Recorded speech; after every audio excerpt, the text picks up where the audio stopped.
ദൈവനാമത്തിന് മഹത്വം ഉണ്ടാകട്ടെ.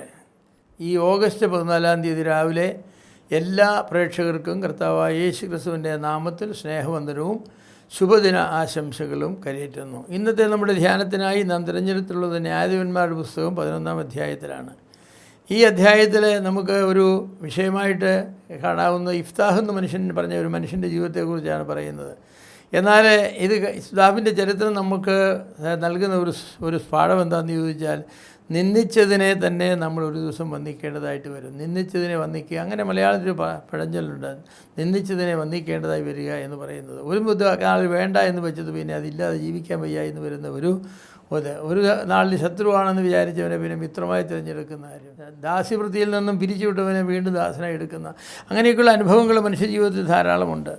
നിന്ദിച്ചത് തന്നെ വന്ദിക്കാനിടയാകും എന്ന ആ പഴമൊഴി പലപ്പോഴും ജീവിതത്തിൽ വളരെ ശരിയാണ്. ഐശ്വര്യത്തിൻ്റെയും സമ്പന്നതയുടെയും കാലങ്ങളിൽ ഉപേക്ഷിച്ചതൊക്കെ ദാരിദ്ര്യത്തിൻ്റെയും ഒന്നുമില്ലായ്മയുടെയും കാലത്ത് ആർത്തിയോടുകൂടെ സ്വീകരിക്കേണ്ടതായി വരും. ഒരു കാലത്ത് കണ്ടാൽ മിണ്ടാൻ പ്രയാസം തോന്നിയവരോട് സഹായം അഭ്യർത്ഥിക്കുവാനായിട്ട് അവരുടെ അടുക്കൽ ചെല്ലുന്ന ഒരു കാലം വരും. അങ്ങനെയൊന്നുണ്ട് എന്ന് ഓർക്കുന്നത് നല്ലതാണ്. ഇസ്രായേലിന് അങ്ങനെ ഒരു ഗതികേടുണ്ടായി.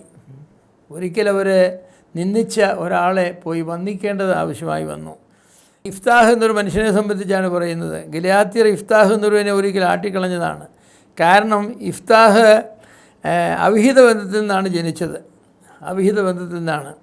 അപ്പോൾ ഈ ഇഫ്താഹിൻ്റെ ജനിച്ചതായിരിക്കുന്ന കുടുംബത്തിലെ തൻ്റെ സഹോദരന്മാർ ഇഫ്താഹിനോട് പറഞ്ഞു, നീ ഞങ്ങളുടെ കൂടെ അവകാശിയാകാൻ ഒക്കില്ലെന്ന് പറഞ്ഞു. ഞങ്ങളുടെ അപ്പനെ പരസ്ത്രീയിൽ നിന്നുണ്ടായതായിരിക്കുന്ന മകനാണ് നീ, അതുകൊണ്ട് നീ പൊക്കോളാൻ പറഞ്ഞു. അവനെ അവിടുന്ന് പായിച്ചു കളഞ്ഞു. പക്ഷേ ഇഫ്താഹ് ഒരു പരാക്രമശാലിയായിരുന്നു, ഒരു ശക്തനായ മനുഷ്യനായിരുന്നു. ഒരു പക്ഷേ ഇഫ്താഹ് ഒരു ഭക്തനായ മനുഷ്യനുമായിരുന്നു എന്ന് ചിന്തിക്കുന്നത് വളരെ നല്ലതാണ്. പക്ഷേ നാം നിർവചിക്കുന്ന അർത്ഥത്തിലായിരിക്കില്ല അവൻ്റെ ഭക്തി, എങ്കിലും അവന് ഒരു ഭക്തിയുള്ള മനുഷ്യനായിരുന്നു. അങ്ങനെ അവൻ്റെ അപ്പൻ്റെ മക്കൾ അവനെ ആട്ടി ഓടിച്ചു. അവന് അവിടുന്ന് പോയി. എന്നാൽ കാലങ്ങളിങ്ങനെ മുന്നോട്ട് പോയി കഴിഞ്ഞപ്പോൾ അമ്മോന്യർ എന്ത് ചെയ്തു? ഗിലെയാദിനെ ഞെരുക്കുവാനായിട്ട് തുടങ്ങി. അമ്മോന്യർ വന്ന് ഗിലെയാദിനെ ഞെരുക്കാൻ തുടങ്ങി. അമ്മോന്യർ ഗിലെയാദ്യരോട് പോരാടാൻ തുടങ്ങിയ സമയത്ത് ഗിലെയാദ്യർക്കൊരു നേതാവില്ലായിരുന്നു. അത് സങ്കടകരമാണ്. യുദ്ധത്തിന് ഒരു നേതാവ് വേണമല്ലോ, യുദ്ധം നയിക്കേണ്ട ആൾ വേണമല്ലോ. അപ്പോൾ അമ്മോന്യർ യുദ്ധത്തിന് റെഡിയായി നിൽക്കുകയാണ്. ഗിലെയാദ്യർക്കോ ഒരു നേതാവില്ല. അവർ ചിന്തിച്ചാലോചിച്ചപ്പം ഇങ്ങനെ നമ്മൾ ഒരു കാലത്ത് ആട്ടിക്കളഞ്ഞതായിരിക്കുന്ന ഒരു ചെറുപ്പക്കാരനുണ്ട്. അവൻ നല്ല പരാക്രമശാലിയും വീരനുമായൊരു മനുഷ്യനാണ്.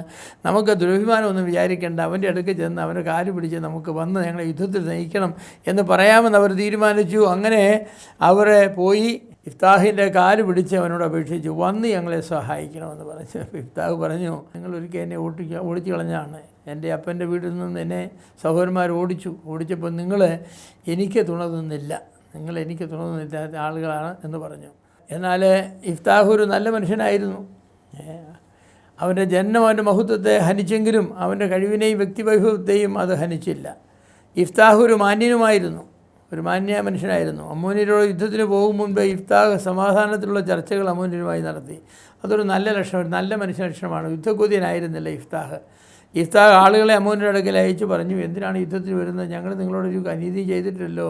അപ്പോൾ അമ്മോന്യർ പറഞ്ഞു, നീ ഞങ്ങളുടെ വസ്തുവൊക്കെ പിടിച്ചെടുത്തെന്ന് പറഞ്ഞു. ഇഫ്താഹ് ചരിത്ര വിദ്യാർത്ഥിയായിരുന്നു. അവൻ ചരിത്രമെല്ലാം പറഞ്ഞു കേൾപ്പിച്ചു. അങ്ങനെ അമ്മോന്യരോട് സംസാരിക്കുമ്പോൾ അവൻ ആ പറഞ്ഞു കേൾപ്പിച്ചതായിരിക്കുന്ന ചരിത്രത്തെ നിഷേധിക്കുവാൻ അമ്മോന്യർക്ക് കഴിഞ്ഞില്ല. പക്ഷേ യുദ്ധം ചെയ്ത് ദേശം പിടിക്കണമെന്നുള്ളത് അവിടെ ആഗ്രഹമായിരുന്നുകൊണ്ട് അവരെ യുദ്ധത്തിന് ഒരുങ്ങി. എന്നാൽ ഇഫ്താഹ് എന്താ ചെയ്തത്? യുദ്ധം ചെയ്യുന്നതിന് മുൻപ് ദൈവസന്നിധിയിൽ പോയി അവൻ്റെ കാര്യമെല്ലാം പ്രസ്താവിച്ചു. എനിക്ക് ആ പ്രസ്താവന വളരെ ഇഷ്ടമാണ്. യഹോവയുടെ മുൻപിൽ തൻ്റെ കാര്യങ്ങൾ അവൻ സമർപ്പിച്ച് പ്രാർത്ഥിച്ചു. ഒരു നല്ല സ്വഭാവം, ഒരു ഭക്തൻ ലക്ഷണമല്ലേ? നോക്കണം, അവൻ യുദ്ധത്തിന് വന്നവരോട് ആദ്യം സമാധാനത്തിനാണ് ശ്രമിച്ചത്. രണ്ടാമത് അവന് ഇസ്രായേലിൻ്റെ ചരിത്രമെല്ലാം പറഞ്ഞു കേൾപ്പിച്ചു. അവൻ വേദവിദ്യാർത്ഥിയായിരുന്നു. മൂന്നാമത് അവൻ ദൈവത്തോട് പ്രാർത്ഥിച്ച കാര്യങ്ങളെല്ലാം അവനെ പറഞ്ഞു. അതിനുശേഷം അവൻ യുദ്ധത്തിന് വേണ്ടി ഒരുങ്ങുകയാണ് ചെയ്യുന്നത്. യുദ്ധത്തിന് വേണ്ടി ഒരുങ്ങി. ഒരു കാലത്തെ ഗിലെയാദ്യർ നിന്ദിച്ച ഇഫ്താഹിനെ ഇപ്പോൾ അവർ വന്ദിച്ചു. അവരുടെ നേതാവായ ഇഫ്താഹിനെ അവർ അംഗീകരിച്ചു. ഇഫ്താഹിൻ്റെ വ്യക്തിപരമായ യോഗ്യതയുടെ അടിസ്ഥാനത്തിലല്ല അവർ അവനെ നിന്ദിച്ചത്. അവൻ്റെ അപ്പനും അമ്മയും ചെയ്ത പാപത്തിൻ്റെ അടിസ്ഥാനത്തിലാണ്. അവനെന്ത് ചെയ്യാനാണ്? അവൻ്റെ അപ്പൻ വേറൊരു സ്ത്രീയുമായി ബന്ധപ്പെട്ടു. അങ്ങനെ അവൻ്റെ അമ്മ ഒരു ഇഫ്താഹിൻ്റെ അപ്പൻ്റെ ഭാര്യയൊന്നും ആയിരുന്നില്ല. അങ്ങനെ ഒരു സ്ത്രീയുമായി ബന്ധപ്പെട്ടു. ഇതിനൊക്കെ അവനെന്ത് ചെയ്യാനാണ്? അവിഹിത ബന്ധത്തിലാണ് അവൻ ജനിച്ചതെന്നുള്ളത് ശരിയാണെങ്കിലും അവനെ ആട്ടിപ്പായിച്ചതിൻ്റെ കാരണമൊന്നുമില്ല. ഏതായാലും അവൻ അതൊക്കെ ക്ഷമിച്ചു. അതൊക്കെ ക്ഷമിച്ചു. അവർ വന്ന് ഇഫ്താഹിന് ഗതികേട് കൊണ്ട് അവർ ഇഫ്താഹിനെ സ്വീകരിച്ചു എന്ന് ഞാൻ പറയട്ടെ. ഗതികേട് കൊണ്ട് അവൻ്റെ വ്യക്തിപരമായ യോഗ്യതയുടെ അടിസ്ഥാനത്തിൽ ആണ് അവരവനെ സ്വീകരിച്ചത്. അവൻ വീരനാണെന്ന് അവർക്കറിയാം. അവനുണ്ടെങ്കിൽ യുദ്ധം ജയിക്കുമെന്നറിയാം. അതുകൊണ്ടാണ് അവർ ചെന്ന് അവനെ സ്വീകരിച്ചത്. കുടുംബശ്രേഷ്ഠതയേക്കാൾ ഇഫ്താഹിൻ്റെ വ്യക്തിശ്രേഷ്ഠതയാണ് അവരവസാനം മാനിച്ചത്. അതൊരു നല്ല പോയിൻ്റാണെന്ന് എനിക്ക് തോന്നുന്നു. നമ്മുടെ കുടുംബശ്രേഷ്ഠതയൊന്നും നമ്മെ രക്ഷിച്ചെന്ന് വരികയില്ല. പക്ഷേ നമ്മുടെ വ്യക്തിശ്രേഷ്ഠത, നമ്മുടെ മാന്യത, നമ്മുടെ മര്യാദ, നമ്മുടെ അറിവ്, നമ്മുടെ ആളുകളുമായി ഇടപെടുമ്പോൾ ഉള്ളതായിരിക്കുന്ന നമ്മുടെ രീതികൾ, അതൊക്കെ നമ്മളെ വളരെ സഹായിച്ചെന്ന് വരും. എന്നല്ലാതെ നമ്മുടെ ഇന്ന കുടുംബത്തിലെ ഇന്നാരാണെന്ന് പറഞ്ഞതുകൊണ്ടൊന്നും ഇക്കാലത്ത് ആരും മാനിക്കുകയില്ല. പണ്ടുകാലത്ത് കുടുംബമൊക്കെ നോക്കുന്ന ആളുകളുണ്ടായിരുന്നു എന്ന് പറഞ്ഞാൽ കുടുംബം അറിയാവുന്ന ആളുകളായിരുന്നു. ഇന്നത്തെ ആൾക്ക് ആർക്കാണ് കുടുംബം അറിയാവുന്നത്? മക്കൾക്ക് പോലും അറിയില്ല. അവിടെ 2 തലമുറ മുന്നിലോട്ട് പോയാൽ ആരാണ് വല്യപ്പനും വല്യമ്മയും, വല്യമ്മയും വല്യപ്പനും എവിടുന്ന് വന്നു ഒരു കുടുംബ പശ്ചാത്തലങ്ങളും അറിയാത്തതായിരിക്കുന്ന ആളുകളാണ്. അവരുടെ നമ്മൾ കുടുംബമഹത്വം പറഞ്ഞുകൊണ്ടിരുന്ന വല്ല കാര്യമുണ്ട്? ഒരു കാര്യമില്ല. അപ്പോൾ ഇഫ്താഹ് ഈ നാട്ടുകാർ വന്ന് ഗലിയാദിൽ വന്ന് തന്നോട് അപേക്ഷിച്ചപ്പോൾ തനിക്ക് വന്നതായിരിക്കുന്ന അപമാനവും തന്നോട് ചെയ്തതായിരിക്കുന്ന അനീതിയും വാസ്തവത്തിൽ അത് പരിഗണിക്കാതെ, അതിന് പ്രതികാരം ചെയ്യാതെ ഇഫ്താഹ് അവരോടുകൂടെ പോവുകയും അവർക്ക് തലവനായിരുന്ന യുദ്ധം നടത്തുകയുമാണ് ചെയ്തത്. എൻ്റെ പ്രിയമുള്ളവരെ, ക്ഷമിക്കുവാനും വഹിക്കുവാനും നമുക്ക് കഴിയുമെങ്കിൽ തീർച്ചയായും ഒരുപാട് നന്മകൾ നമുക്കുണ്ടാകും. ഇഫ്താഹ് ക്ഷമിച്ചില്ലായിരുന്നെങ്കിൽ എന്താണ് സംഭവിക്കുന്നത്? ഇഫ്താഹ് ക്ഷമിച്ചില്ലായിരുന്നെങ്കിൽ ഗലിയാദിനെ മുഴുവനും മോനിൽ പിടിച്ചുകൊണ്ട് പോകുമായിരുന്നു.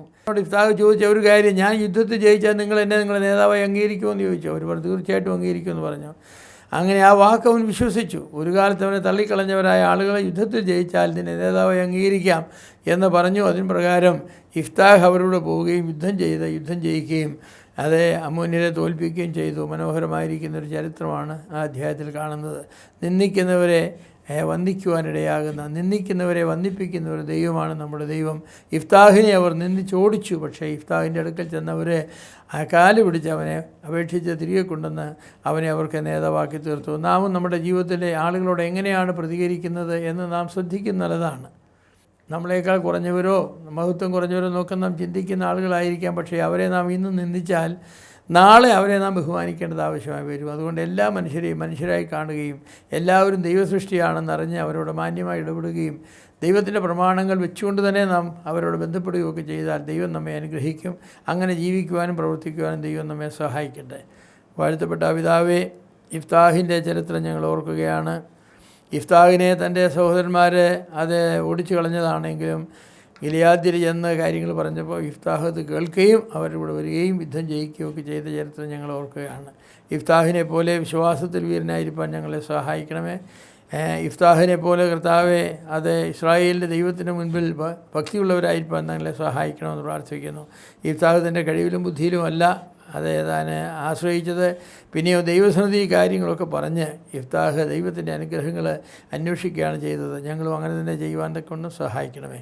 ഈ ദിവസത്തിനായി സ്തോത്രം. ഈ ദിവസത്തെ അനുഗ്രഹിച്ച് തന്നാട്ടെ. ഈ ദിവസത്തിൻ്റെ എല്ലാ ബലഹീനതകളും ന്യൂനതകളും പരിഹരിച്ച് ഞങ്ങൾക്ക് അനുഗ്രഹീതമായൊരു ദിവസം തന്നാട്ടെ. എല്ലാ അവിടുത്തെ മഹത്വത്തിനു വേണ്ടി ആകട്ടെ. കർത്താവും രക്ഷിതാവുമായ യേശു ക്രിസ്തുവിൻ്റെ വലിയ നാമത്തിൽ തന്നെ. ആമേൻ.